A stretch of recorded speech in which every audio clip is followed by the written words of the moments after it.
Greetings, hello, and welcome to another Over-Explain. I think this is the second one on the Crown Prince that I'm going to be doing on a solo Nightmare run. This run is going to showcase specifically how to play in such a way where you don't need these extremely high damage weapons in the late game. That really, as long as, especially with the Crown Prince, as long as you're getting enough survivability that there's a lot of damage that is easy to get, and you don't have to have this perfect weapon or these perfect scrolls or these perfect ascensions to do crazy damage. So let's get right into it. I have quite a bit to say, so let's get started. Starting up, we're going to pick Cavalry here. I like Cavalry. I think it does a pretty good job. I think it's a lot better than some of the other basic weapons that you kind of start with, just because the guaranteed crit is pretty easy to hit and the damage is pretty high. If you can roll one with a elemental effect, the elemental effect is high enough of a chance that it's actually pretty darn useful. Deft Hands, very happy to pick this up. It does end up playing a little bit of a role later as we play through this, but it's not a huge role, so nothing crazy here. Nothing crazy. All right, right there is a really, that's what we're looking for. All right, on the Crown Prince is to hit.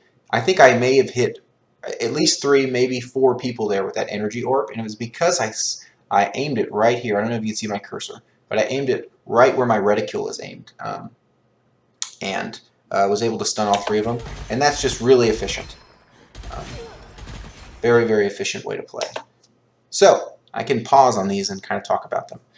Right here we have a couple options. I don't think Energy Echo is very good because it has no immediate payoff. I could go for it and then go for an Energy Echo build, but I'm not really interested in that. My lightning damage build, I have a constant miasma build that I think is a really accessible way to play that would pick this lightning damage here above elemental rage, but 9 times out of 10 I want elemental rage here. It's just the most consistent of them. One thing to keep in mind though is that it's not just elemental damage that does this increased effect.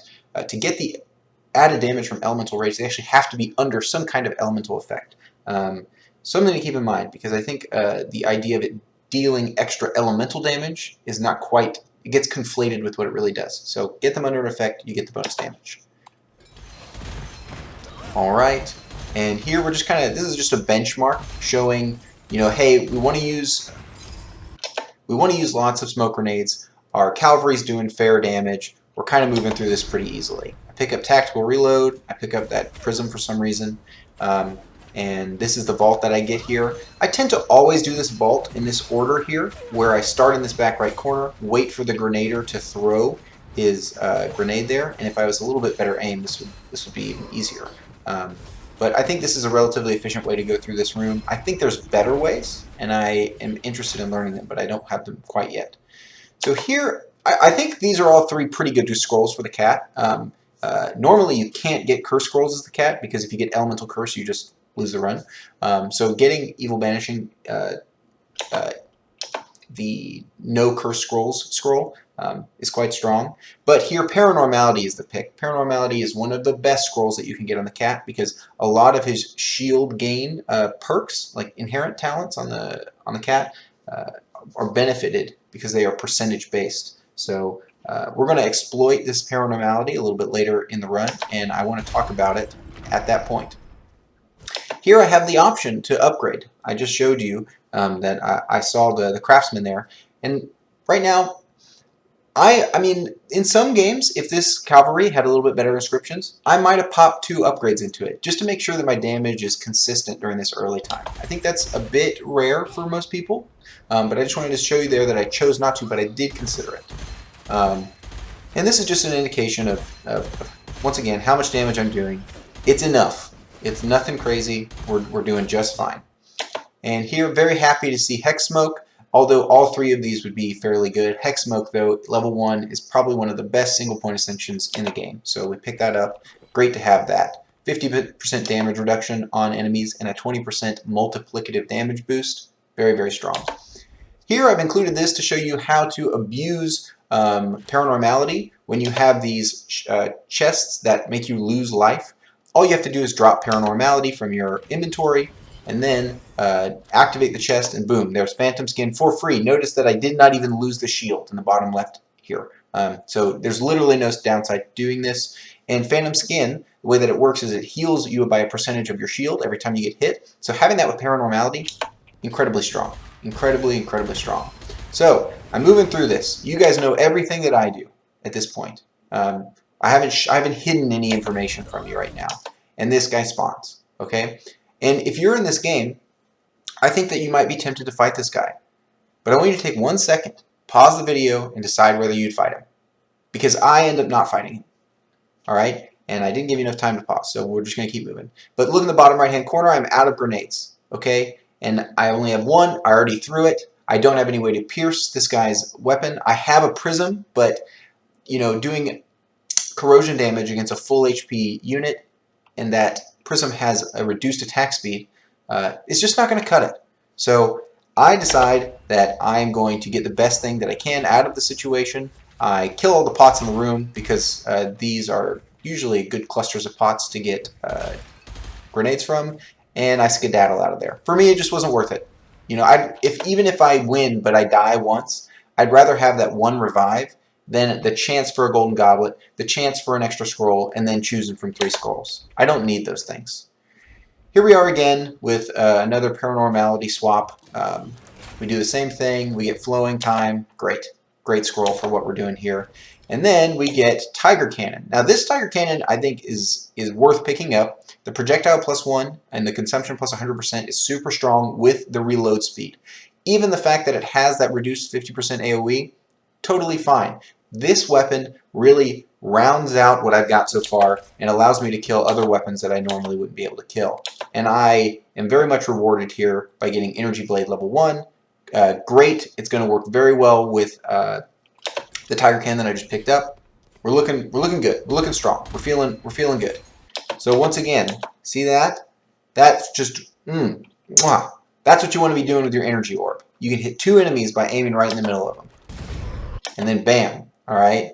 And so I can shoot in the middle of them, and then that AoE will still apply the Energy Blade damage increase. And this is kind of the bread and butter of what I'm doing right now in this early game, is I'm using my cavalry for consistent damage, and then whenever Energy Orb is up, I'm shooting the Energy Orb, switching to my Tiger Cannon, and then I'm shooting it. Alright, and just making sure with this build to reload my Tiger Cannon, so that when I go into this next room here, that the Tiger Cannon is ready to go. Alright, we've got these 2 pretty strong guys here. I don't want to stun them until they're fully up, because if I stun them before they're actually standing, the stun doesn't do anything. And they totally outplay me right there. But I totally outplay them and shoot them in the face with 2 rockets at the same time. So we're going to do a pause here in just a second. You'll notice that my deft hands is triggering, and this was pretty tough to get to trigger for the rest of the run, but I get a couple free shots off right there, which is pretty cool. But you know, we're doing pretty good damage. We're able to shoot through these horsehead shields pretty effectively, and we're taking out the longbowmen first because they're a big problem. And you'll notice that my movements here look pretty sporadic, but right now I know off to this left-hand side of the screen here that there are a couple spear throwers. I think that's their name. And I have a sense of their timing when they're winding up and attacking, and the pace of back and forth here is meant to dodge those. Alright, so we are going to pause this right here. Okay, I want you to look at these damage numbers for a second, and I want you to kind of get a sense of what you're looking at. Okay, so we've got Energy Blade was applied to this shot on the Tiger Cannon. Okay, the Tiger Cannon then gets, so the Tiger Cannon would get plus 300% damage on the next hit and a 50% damage overlap. Okay, so we're shooting 2 rockets. Both rockets can hit both people. All right, so we would imagine that the first rocket hits both people and does 5,358 damage. And then it applies its 50% overlap damage to both of them, which looks like to be about 1,800 damage. Okay, so that accounts for 2 of the 5.3k damages and 2 of the 1.8k damages. So why are we seeing more than that here? There's no way that we would get a third 5.358 damage instance unless the Energy Blade is also applying to the second shot from the legendary inscription of Tiger Cannon. Okay, so the idea here is that Energy Blade is being applied multiple times to these multiple projectiles that are being shot at the same time. Now this may be a bug, but currently this is the way that it works. I don't know if this is going to be working the same way when the patch comes out, but it's something to keep in the back of your head that the way that increased projectiles work is complicated, and it's something I can get into another video. But in this particular case, it does seem like it's being applied in 2 instances. The idea being that we've got 3 hits there. Never mind. Let's keep moving forward. Alright, and this is one of the harder rooms in the game, so this just kind of shows off the way that I'm playing this room. There's not much to say here. You know, I'm really just trying to move through. I'm lucky that I'm doing plenty of damage, and I'm just abusing the energy blade bonus damage on the next hit with the tiger cannon to clear large amounts of enemies. And here you'll see a lot of enemies just die. Alright, so here I think we have an interesting ascension decision, because I think most people look at this and they're like really disappointed. But what you don't know is that Elemental Shield is exceptionally good when you have Paranormality, because it doubles your shield, so it doubles the shield gain. So think of the Elemental Shield as like a full tier better once you have Paranormality, because throwing 1 smoke grenade gives you 60 shield, which is very, very strong. So Elemental Shield here is the instant pickup. And that's exactly what I do. I walk over to the Kermit that's still in this room, and I find this Strikewing here. Now, at this point in the run, I wasn't quite aware of how the Energy Blade interaction was working with Tiger Cannon, so I end up swapping out of the Tiger Cannon, but I don't swap out for anything bad. I'm going to tell you right here that this weapon is the weapon that I play the rest of the game with. Okay? And that might surprise you, because a lot of people are going to be waiting for that ideal weapon, that perfect weapon that's you know, doing everything that they want, that has all the inscriptions that I want. But what I'm looking for is a critical threshold of damage. What I see here are things that work very well for the cat. I see plus 65% damage under elemental effects. That stacks with my elemental rage, which is already plus 30% damage for people under elemental effects. And it has plus 50% weapon damage under decay effect, which is the elemental effect that I'll be applying. So this weapon is already hitting a lot of the things that I need, and I end up just upgrading this weapon throughout the rest of the game, because this weapon hits the critical threshold of damage. Now, Strikewing has some interesting interactions with this build I have. An Energy Blade build is very good with Strikewing, and we'll talk about that later. Alright, so I pick it up. I pick up this Argus, but boom, lots of damage. Loving it, loving it. And this is just an indication of, you know, even though I don't have this super crazy weapon, just getting this elemental effect applied to him and abusing my Energy Blade, I am doing a huge amount of damage to this Elite Spearman, and I'm taking him out in short order. No problem there. Really not a big issue. And so here you'll see me upgrading it. Unfortunately, my head's covering the screen, but I upgraded here. I think I put 3 in it. I may have put 2. I pick up the Scorching Rounds from the Kermit because this guy has full HP, so I'm thinking I don't have the best, consistent damage weapon yet, so I just want something that's going to do fire damage because it's going to do bonus damage against the Golem. But it turns out that the Strikewing turns out to just do way more damage, even without. Look at that damage. That is crazy. And keep in mind, at this point, I'll just keep talking. You know, this is a fight. It's easy. That what we've set up is a situation where for me to do full damage, they need to be under an elemental effect. And my Strikewing does not apply that. So that means it is really, really integral that I have enough smoke grenades and that I am applying decay, because without decay, I am losing over 120% additive damage on every shot. You know, that is a big problem, not including the 20% multiplicative damage that I'm getting from Hex Smoke being on them. So I'm losing a huge amount of damage when I don't have them under the corrosion effect. And you're going to see this in the game, and I have instances to show you. So here, let's choose again. I think that most people in this situation would continue down the same path that we've been going and go Elemental Rage, but I think that's a huge mistake. Power Source is the pick here, for sure, and there's a couple reasons for that. What we want, we're already doing enough damage. You saw my damage there. I do not need more damage. What I need to do is to safely and functionally fulfill the mechanical positions or mechanical aspects of my build better. And having another energy orb is going to let me do that. I don't even know if I need more than one. Especially with the flowing light scroll that I grabbed earlier, having just one more energy orb is plenty for me to be able to continue to shoot high damage energy blade shots with my strike wing. So we get Spirit Feline here, and which is one of the most broken scrolls in the game, and I swap out for this illusion, which is slightly better than what I had before. You know, let's start killing people. So this is just a indication. This is included as, hey, this is where we're at. This is how much damage we're doing. This is how the build is working. There's nothing really special about this room, except for it just shows off kind of how powerful we are at this stage in the game. You know, we're not absolutely broken, but we're strong. And we haven't taken a huge amount of damage things. We've just recognized when we've recognized that this particular strike wing is strong enough for us to do a lot of damage. Here I skip curse scrolls because I never take a curse scroll on the cat because it's a 1 in 10 chance to lose the, just to lose the run immediately. And here we are going to do another pause and we're going to look at these damage instances. We're going to talk about strike wing. Okay, so let's scoot back. Oh gosh, it's a little further than I wanted. Let's scoot back just a little bit. All right, so right here. Look at the mini-map in the top left, okay? All right, and after that shot, they're all dead. Okay, so I just killed 5 enemies in one shot, okay? How did I do that?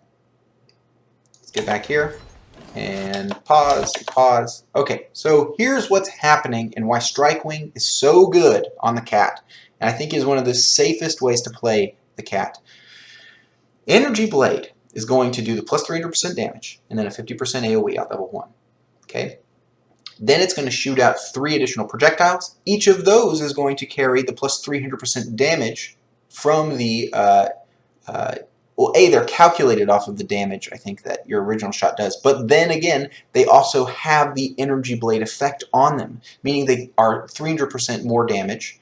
And each thing that they hit does a 50% AoE in damage, meaning you're getting these layered overlaps of damages when you have enemies that are clumped up and you're using Strike Wing against them. This is similar to the way that it works with Flowing Light when you're hitting multiple units with Energy Blade in a small area. The damage sort of like multiplicatively overlaps, and granted that's not the best way to say it, but it overlaps and starts doing crazy damage, and you're seeing that I can just delete large amounts of people by using this tactic, or using this mechanic rather. So there's another big hit. There's lots of damage numbers there.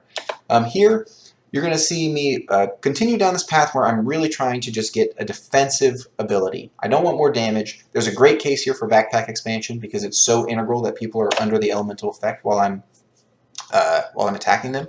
But I go for enhancement lasts. I think it's just a very safe way to play. And here, before this, this is a sealed cube room. Before this starts, I want to go through and try to make sure I'm maxed out on grenades before I fight. And having that foresight is very, very useful. So this room will just showcase exactly how much damage I'm doing and how much damage I don't do when they are not under an elemental effect. You know, my damage is extremely weak when I am not getting my bonuses, and all of my bonuses are coming from a little bit of lucky shot, but mostly them being under an elemental effect. And so it's very important that I try to use my smoke grenades as carefully as I possibly can, because even there, you know, with an Energy Blade shot, I was doing the same amount of damage with an Energy Blade shot and no elemental effect as I was with elemental effect and no Energy Blade shot, which realistically means that just by applying a elemental effect to them, I'm getting around a 300% damage boost, somewhere in there, if it's at least comparable to the Energy Blade that I'm getting. And so doing pretty good damage, trying to prioritize the highest priority targets. I am missing this guy's head quite a bit, but so far this is going very well, and I've only got one more after this, but you're seeing right there, you know, once I get him under elemental effect and I have the Energy Blade, that's really when I start to do the crazy damage. But I am out of smoke grenades right now, and this will be a problem throughout the run. It's not going to be just a problem now. One thing that I don't like about this particular group of enemies is that I let these bandit retainers live for as long as I did. Normally I like to kill these guys a bit earlier in the round, and they ended up doing quite a bit of damage there. At this 5th stage, I know that I can be aggressive because I know where the enemies spawn, and that's why you see me moving so far up. I know that these guys are the ones that first spawn, and by knowing that allows me to get up here first and immediately target them. Knowing that there's a couple people that spawn behind me, but they spawn kind of slowly, and so you'll see me trying to get aggro and try to pull them away from fighting the cube so that I can focus on killing them. And if they're focusing on killing me, that's much better than focusing on killing the cube, because I die a lot slower than this cube does, assuming that I'm playing correctly. I'm getting low on ammo, which is not good, and I am aware of it at this point in the game. And I finally get that crit shot that I've been looking for, which is very, very strong. I could sit here and fight this guy, but guess what? This guy's not attacking my cube, and other people are. So I really need to stay focused on those people who are actually doing damage to my cube, and I do. I run out of ammo and work on cleaning these guys up, and it takes a little bit of time, but you know, I'm just really trying to stay focused on killing the ones that are actually doing damage to my seal and not getting too caught up in, you know, who's attacking me, because I can just run away from them usually. I mean, even this Dark Bandit, who's very good at chasing people down, you know, is essentially not really doing very much damage to me. So here I pick up Smoke Genius. It's just something that'll actually affect my run, whereas I thought everything else would. I continue to upgrade my weapon, and this is a good example of kind of where we're at in damage again. And how much CC we have, because it's pretty ridiculous how long we can keep someone stunned for, because we went for that enhancement lasts. I much prefer to make the game easy than to try to be exceptionally strong or like the most skilled player. A lot of my skill or my intention to playing comes from like thinking about how to make the game as easy as possible. And so here you'll see me do that again. I pick up the increased duration on my stun, and that just makes it easier for me to do everything that I want to do. I've included this particular clip to showcase something that is illustrative when talking about threat. I'm shooting these guys, I'm kind of cleaning them up, I'm doing pretty good damage here, and right here, I step off to the side.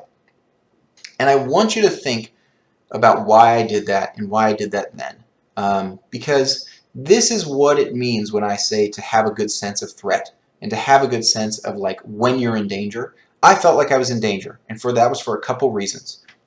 Let's see if I can move back. All right, so right here, okay, I've lost. First things first. I know there are people off to the right. Okay, I know that this guy off to the right here is quick. I've lost the information from my reticule, so people are spreading out. People are not as easy for me to kill. And I know that I also don't see anyone under the corrosive effect, and I'm out of energy orbs. And all of that is sort of not something that I'm thinking about consciously. It's just kind of, I'm absorbing it and then reacting. And this is what I'm talking about when I say getting a sense of threat. Because right now I feel like I'm under threat. And I do this. And then, importantly, I use my mini-map. This is a great time to use it. I have no vision of the enemy, but I can see when they're coming, and you'll see me react very quickly right when this guy turns the corner. And that's because I'm using my mini-map. And that's just, you know, that's kind of bred into me from Dota, which is the game that I used to play a lot, but I don't play that game anymore. You know, that's just something that's kind of bred in from them. I choose not to upgrade anymore. I probably could have upgraded right here, but, you know, I don't really need to. We got a big hit coming here. Bam. Just chunking. Huge chunks of damage. I could have included clearing this room, but I decided not to. I just don't have time. Smoke Genius 2, the most impactful of the three here. Unfortunate to get these. I think that Electro Dominance is sometimes good. I think Acid Dominance is rarely good. And at least Smoke Genius increases our smoke grenade duration for 1 second, which is pretty good. I think that there's some really, really good times to use the Upgrade Normal Inscription, and you will see me debate here quite a bit as to whether or not I need to be upgrading it. But I end up deciding to just take the money. You know, basically it's free for me to take 187 bucks. I don't need this glimmering really. I'm not even using it. So it's not a big deal. And I tend to pick up a normal gift box. That's what I pick there. I don't know what the calculations are on that or why that would be a good thing to do. I pick up the normal gift box most of the time instead of the luxurious gift box. I don't know if that's the right decision. I know that I'm fighting the Wind God. You don't know that yet because I didn't show it. But I'm fighting the Wind God. And I've got a Glimmering and a Strike Wing. And I know that I can do, maybe 3 energy orbs and maybe 5 to 6 Strike Wing hits before he's up in the air, and my stun duration is basically 0. And at that point, I'll need some kind of consistent damage to kill him. So I'm looking for that consistent damage here because I know it's about to happen. And lo and behold, I find this guy right here. And if rainbows are not on your radar as far as the cat is concerned, you need to get them on there because this rainbow is extremely strong, and I use it the rest of the run.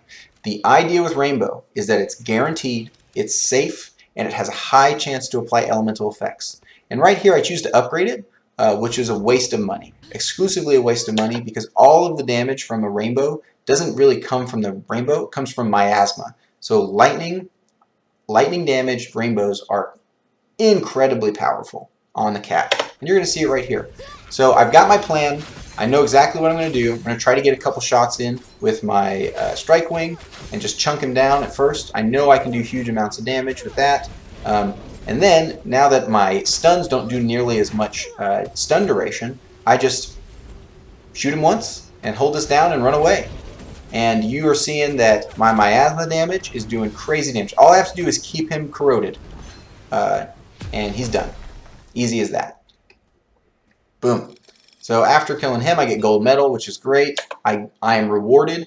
There's an argument here for Power Source 2, but I think that I think it's pretty clear that Enhancement Lasts gives you the 30% cooldown reduction, which is almost the same as having another energy orb. So there's no downside to getting Enhancement Last 3. And at this point in the game, I have such a strong defensive position with such a high stun duration that I'm really not in a big danger of dying.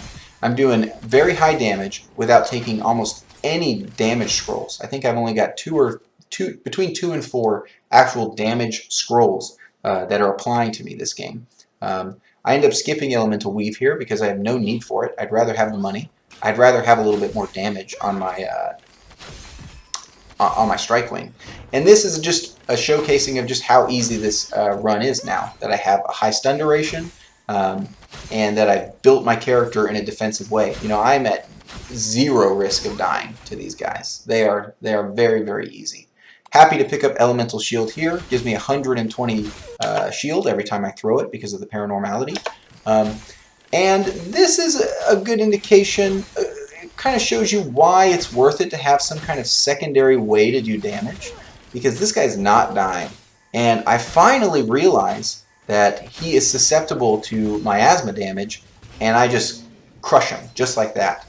And so you're going to see me kind of use that, use my secondary weapon to actually do damage, and not just stay stuck on one weapon the whole time. With these really tanky guys, miasma does flat max HP percent damage, so it's extremely strong against just like giant health bars. You probably know this, but miasma does reduce damage to bosses, so you don't see quite the same results on bosses and mini bosses or elites, excuse me.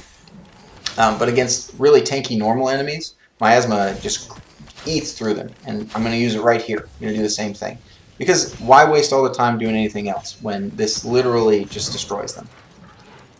All right. In this room, I run out of smoke grenades, and so I have to play the rest of this room without any of them, and my damage is significantly decreased. I mean, I'm still getting some pretty good hits. I think at this point I have Penetration Bullet, if I'm not mistaken. That's really strong, and that's very helpful. But them not being under an elemental effect basically cuts my damage, in half, I would say, or close to it. And it's not great. So I know I've got Spirit Feline. I'm not going to forget that. And I know that I'm going to be fighting the Corrupt Monk because all those Annihilation Monks come up. So the first thing I do in this room is I drop Spirit Feline. And so this is a a bit of a tough room. Notice how much shield I have from Elemental Shield. So strong. And doing pretty good, but I'm starting to take some damage. And look at that. I wish I could just go one frame back. Oops. Sorry, guys. All right, let's go back here. So I want you to notice something right here. My Elemental Shield goes away, but my total shield stays the same. So the idea with Elemental Shield is that you don't want to keep casting it every 6 seconds, because then it keeps the max shield at a high max shield. If you let it fall off and then recast it at that 7th second, then you get, not only do you get the max shield, but you get a 120 shield heal, and you'll see it right here, right there. I threw it as I'm taking a huge amount of damage, and it actually keeps me alive. Here and gold medal are the only reasons I survive. And it's because I was cognizant of the fact that I was trying to wait for it to go away before casting again. You see it right here. You know, if I cast it again, I'm getting the heal, whereas otherwise I'm not.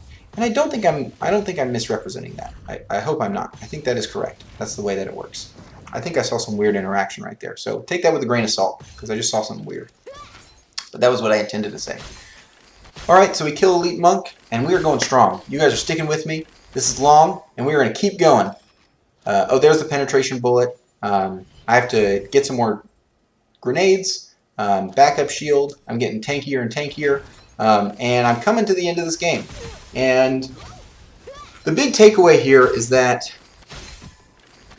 the reason that I was able to succeed in this run was not because I got the craziest combination of things. Even though I did, I mean, I got Spirit Feline, and Spirit Feline is pretty broken. And I got some really good scrolls, and I just made it through the game. But I'd say like the couple main takeaways is that the way that I play is I need to find a critically strong weapon, and then I can keep upgrading it, and it will be good the whole game. Once I have like a +8 weapon, it's very hard to find something that's going to beat it out just on inscriptions alone. You know, I am feeling like I'm not doing the highest amount of damage here, so I picked up Elemental Rage. And I skipped this other vault because I don't need to do it. But more than that, the way that I'm gaining damage here is not through scrolls and ascensions. It's through game knowledge. You know, I know that Energy Blade and Strike Wing is good, and I know when it's going to do these really big hits, and I know kind of how to exploit that damage. And that's what allowed me to do such a safe and practical early game and get to this late game point where I'm pretty much unkillable. I end up not even dying once through this run, you know, I wouldn't say that anything I had was, you know, crazy broken, but, you know, and I'm doing crazy damage without anything that's super special, you know. So that's something to just keep in mind. That's what I was trying to showcase with this run. I know it probably wasn't the most useful information, but that's one of the core aspects of the way that I play and think when I am playing the Crown Prince. So hopefully this was helpful for you. Hopefully I covered some interesting topics, and hopefully you learned something. Thank you, and have a good day.